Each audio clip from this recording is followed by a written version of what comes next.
आपका S1 study में स्वागत करता हूं। आज हम नंबर सिस्टम का दूसरा पार्ट पढ़ेंगे। मैंने पहले पार्ट में आपको नंबर सिस्टम का क्लासिफिकेशन करा दिया था, तो आइए समझते हैं उससे आगे। तो ध्यान देना, उससे आगे मैं आपको बताना चाहता था कि आपको प्राकृतिक संख्या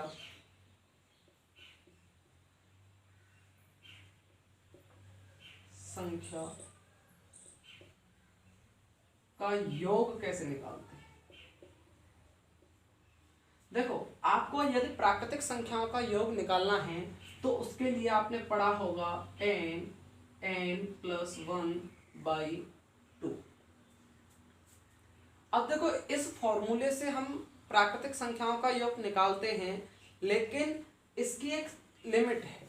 यानी अगर हम इसे करें तो ये सिर्फ प्राकृतिक संख्याओं के लिए है।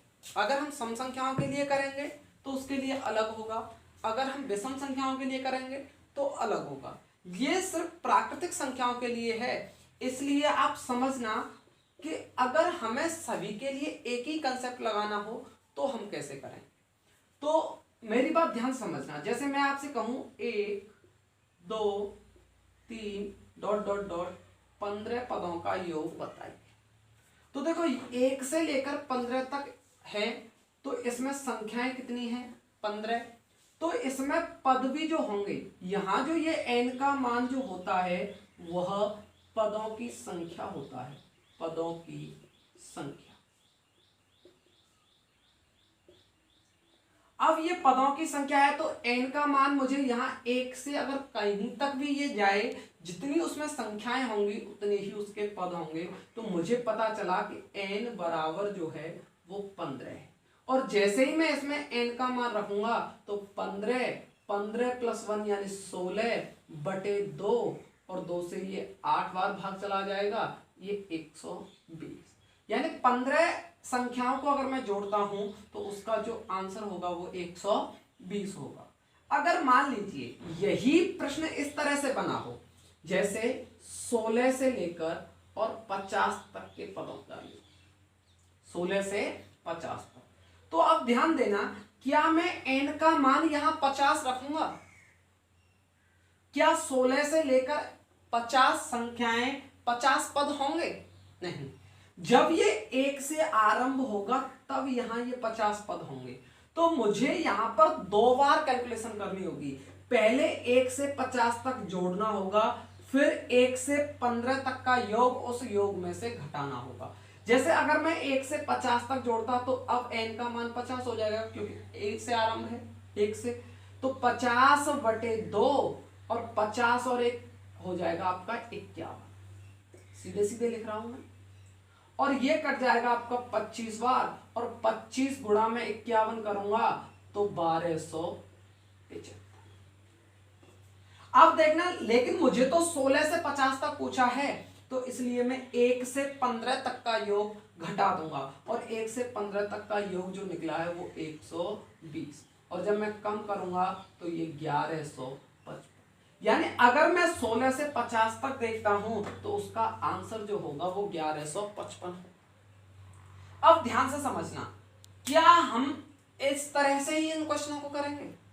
अब देखो, मान लीजिए ये तो छोटी छोटी कैलकुलेशन है, अगर यही कैलकुलेशन बड़ी दी गई हो तो कैसे करेंगे? तो आइए हम समझते हैं, और समझते हैं इस कंसेप्ट का यूज कैसे करना है, ये कैसे बना। तो ध्यान देना,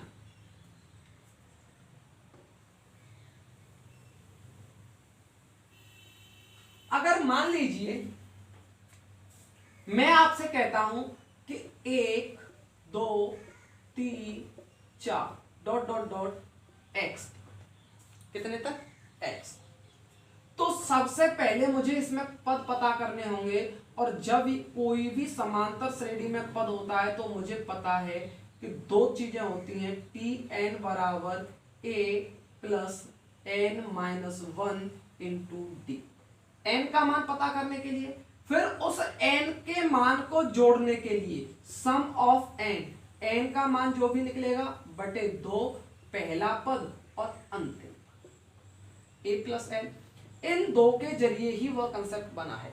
तो समझना, अगर मैं इस सीरीज के पदों की संख्या पता करता हूं तो देखना, tn बराबर अंतिम पद x बराबर पहला पद a प्लस n का मान मुझे पता करना है -1 इंटू डी, और d का मतलब है सार्वांतर, इनके बीच का जो अंतर है, और प्रत्येक के बीच का अंतर 1 1 है, तो यहाँ d का मान कितना हो जाएगा 1।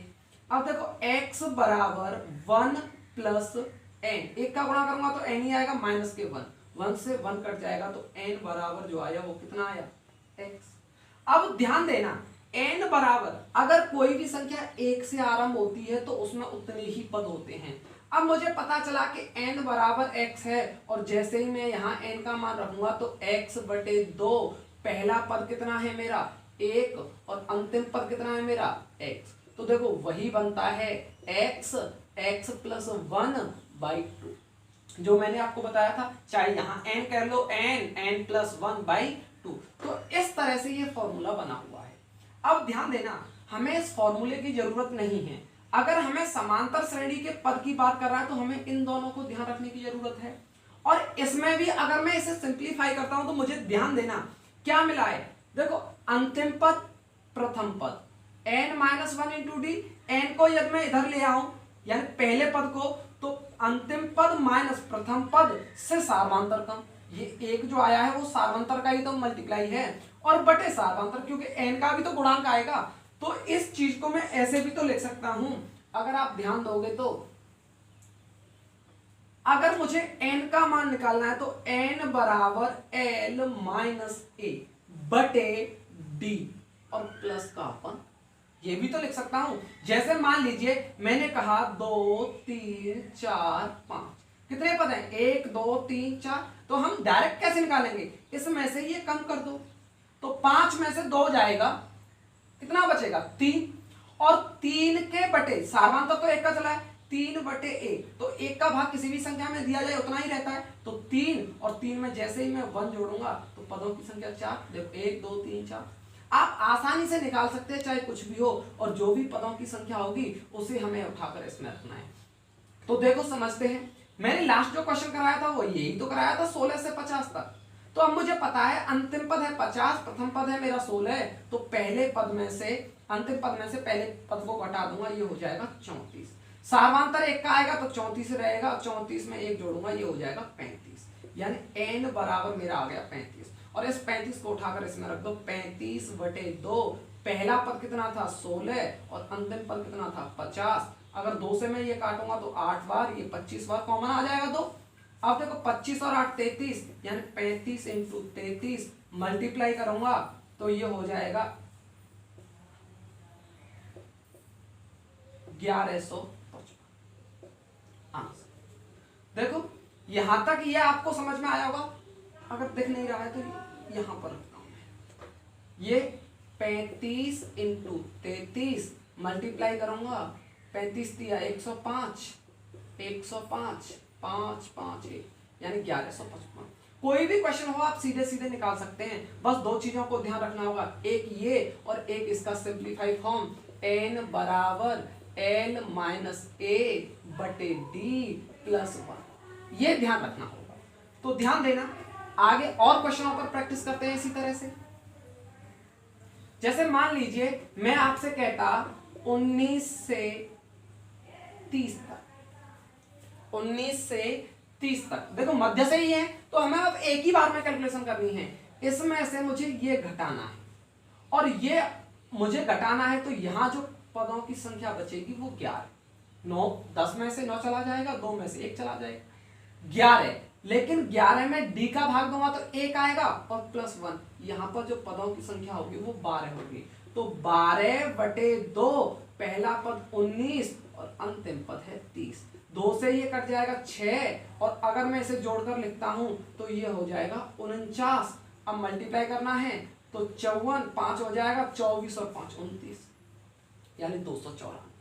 कोई दिक्कत, चाहे कितना भी क्वेश्चन बने आप सेकंडों में निकाल सकते हो। जैसे मान लीजिए अगर मैं कहता आपसे 101 से 150, 101 से 150 तक हैं, तो देखो इसमें से मैं इसे घटाऊंगा तो कितना बच जाएगा 49, और प्लस 1 जैसे ही करूंगा तो पदों की संख्या हो जाएगी 50, 50 बटे 2, यहाँ 101 प्लस 150, जैसे ही मैं इसे देखूंगा तो ये 25 बार कट जाएगा, इनटू इन दोनों का योग हो जाएगा 251। मल्टीप्लाई करना है, 25 एकम 25, 25 पंजे 125 और 2 127, हासिल 2 हासिल 12, 25 दूनी 50, 50 और 12 62।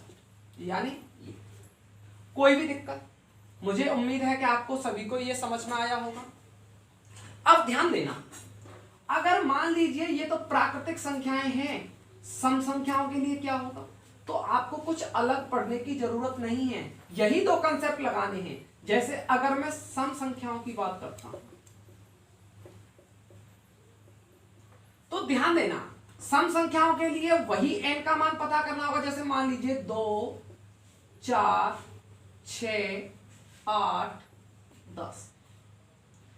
अब देखो इसमें अगर पदों की संख्या निकालनी है तो यहां से यहां घटाऊंगा मैं, तो मुझे पता चला 8।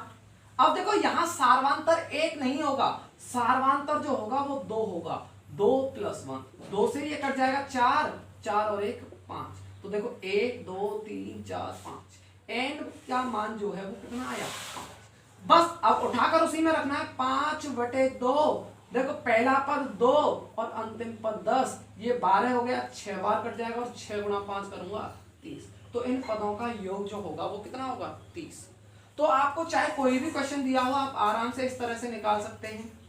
जैसे ध्यान देना, अगर मैं यही क्वेश्चन कहता हूं कि 20 से 60 तक का योग निकालिए, तो देखो 20 से 60 तक पहले मुझे n का मान पता करना होगा। तो 60 में से 20 कम करूंगा, 40/2, 2 से ये कट जाएगा कितनी बार? 20, और 20 + 1 यानी पदों की संख्या हो गई 21/2, और 20 पहला पद और अंतिम पद। 2 से ये कट जाएगा 10 बार और 2 से ये कट जाएगा आपका 30 बार, यानी 21 × 40। और आप जानते हो 21 चौके 84, 840। तो इस तरह से हम सम संख्या हो, विषम संख्या हो, लगातार संख्याएं दी गई हो, आराम से इस तरह से हम सभी संख्याओं का योग एक ही कंसेप्ट पर निकाल सकते हैं। जैसे मान लीजिए अगर अब मैं विषम संख्याओं की बात करूं तो मैंने कहा 11 से 31 तक विषम संख्याएं हैं, तो मुझे क्या करना होगा? इसमें से इसे घटाना होगा, और जैसे ही घटाऊंगा तो यहाँ कितना बच जाएगा? 20। अब देखना 20 डिफरेंस कितने का चलेगा? विषम संख्या में भी 2 का, तो ये कट जाएगा, कितना आ जाएगा? 10, और 10 + 1 जोड़ूंगा तो कितना हो जाएगा? 11। यानी पदों की संख्या जो होगी वो कितनी होगी? 11। कितनी होगी? 11। तो अब ध्यान देना, यहां पदों की संख्या 11 है, तो 11/2, पहला पद 11 और अंतिम पद 31, दोनों को मैं जोड़ दूंगा तो 11/2 42, 42 से ये कट जाएगा 21, अरे 2 3 4, 11 से भाग दूंगा 22 23, 231। चाहे कैसा भी क्वेश्चन बनाए आप आराम से इसे कर सकते हैं। तो मुझे उम्मीद है कि आप सभी को ये समझ में आया होगा। अब आगे समझते हैं। जैसे मान लीजिए कभी क्वेश्चन इस तरह से बना दे,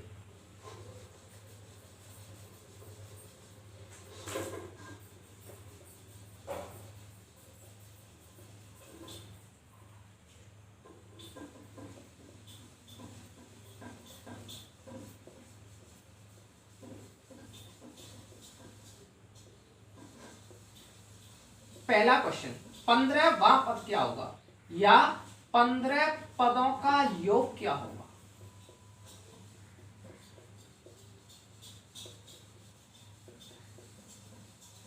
इस तरह से आपको क्वेश्चन बना दे, तो देखो यहां जो ये n का मान लेना है, अंतिम पद l, वो 15 नहीं होगा, 15वां पद पूछ रहा है, तो यानी अंतिम पद कुछ और रहा होगा। यहां वही अंतिम पद का मान योग में निकालना है, उनको जोड़ना है। तो सबसे पहले अगर मुझे n का मान निकालना है तो मुझे पता था कि l - a/d + 1। तो देखो n का मान मुझे कितना दिया है? 15। देखो l का मान मुझे पता नहीं, पता करना है, लेकिन प्रथम पद मुझे दिया है 9, और d का मान अगर मैं इसमें देखता हूं तो प्रत्येक पद में क्या चल रहा है? 3 का डिफरेंस चल रहा है, 3 का डिफरेंस चल रहा है, तो /3 + 1। 1 को मैं इधर लेकर आऊंगा तो माइनस हो जाएगा 14, और 3 को भी इधर लेकर जाऊंगा तो गुणा हो जाएगा, और l - 9। देखो 14 × 3 42, और प्लस का 9 हो जाएगा l, तो यहां l का मान जो होगा वो 21। कितना आ जाएगा? अगर मैं यहाँ 15वां पद पूछ रहा हूं तो कितना हो जाएगा? 51। कितना हो जाएगा? 51। अगर मुझे योग पूछ रहा है तो अब देखो n का मान मुझे पता है 15/2 और 9 पहला पद है और अंतिम पद कितना निकला है? 51। तो 15/2 ये हो जाएगा 60, जो कट जाएगा 30 बार, 15 की 45, 450। तो इस तरह से आप सभी क्वेश्चनों को कर सकते हैं। ठीक है, यहां तक समझ में आया होगा। इससे आगे ध्यान देना, चाहे कैसा भी क्वेश्चन बनाए आप आराम से निकाल सकते हो, बस इन चीजों को ध्यान देना होगा और प्रैक्टिस करनी होगी। आप क्वेश्चन की प्रैक्टिस करोगे तो आप सभी को ये पता चल जाएगा और अपने आप ये याद हो जाएंगे। ठीक है, आगे ध्यान देते हैं। अगर मान लीजिए आपको पूछा जाए प्राकृतिक संख्याओं के वर्गों का योग, प्राकृतिक संख्याओं के वर्गों का योग, तो आपको ध्यान देना होगा ये n+1 और 2n+1/6। अब देखो प्राकृतिक संख्याओं का जब मैं वर्गों का योग निकालूंगा तो वो समांतर श्रेणी में नहीं बनता। अगर समांतर श्रेणी में बन रहा होता तो हमने जो अब तक कंसेप्ट पढ़ा है उसी कंसेप्ट से हो जाता, लेकिन यहां पर जब नहीं बनेगा तो हमें ध्यान क्या रखना है? हमें बस इतना ही ध्यान रखना है कि इस फॉर्मूले में रखना होगा, जैसे 1 का वर्ग, 2 का वर्ग, 3 का वर्ग, 4 का वर्ग, 5 का वर्ग। अगर मुझे ये जोड़ना है तो देखो 1, 4, 9, 16, 25। कोई दिक्कत? अगर मैं इससे 1 से लेकर 5 तक स्टार्ट कर रहा हूं तो पदों की संख्या कितनी रही होगी? 5। तो मैं यहां रख दूंगा n का मान 5, 5 और 1 6, यहां पर भी 5 दूनी 10 और 1 11/6, 6 से 6 कट जाएगा, यानी आंसर जो होगा इनका मान 55 आएगा। आप यहां जोड़कर भी देख सकते हो, 16 और 9 25 और 25 50 और 5 55। यहां पर भी आप देख सकते हो कि मान वही रहेगा। तो आपको इस चीज को ध्यान रखना होगा, n+1 2n+1/6। ठीक है, आगे समझते हैं। अगर मान लीजिए आपको सम संख्याओं के वर्गों का योग पूछे, सम संख्याओं के वर्गों का योग पूछे, सम संख्याओं के वर्गों का योग,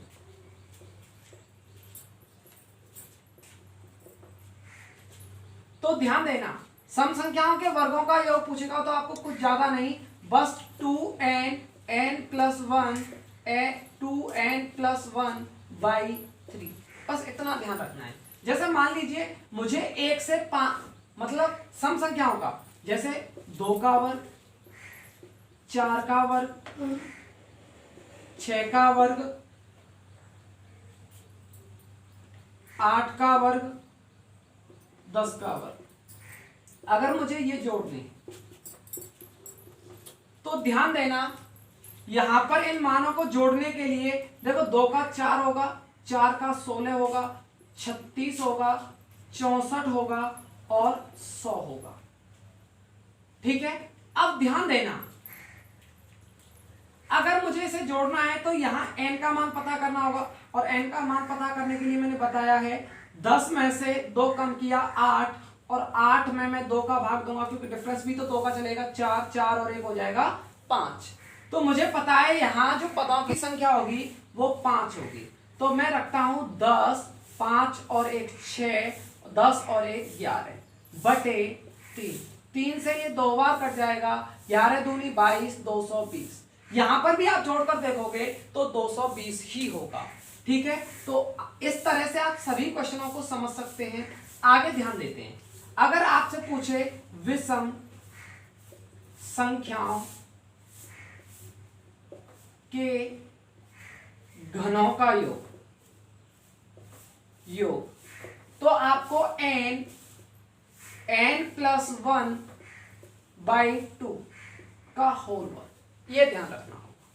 ठीक है, तो उम्मीद है आप सभी को यह समझ में आया होगा। इसके बाद आपकी जो क्लास होगी वो कल डिविजिबिलिटी रूल, विभाज्यता की जांच। नमस्कार।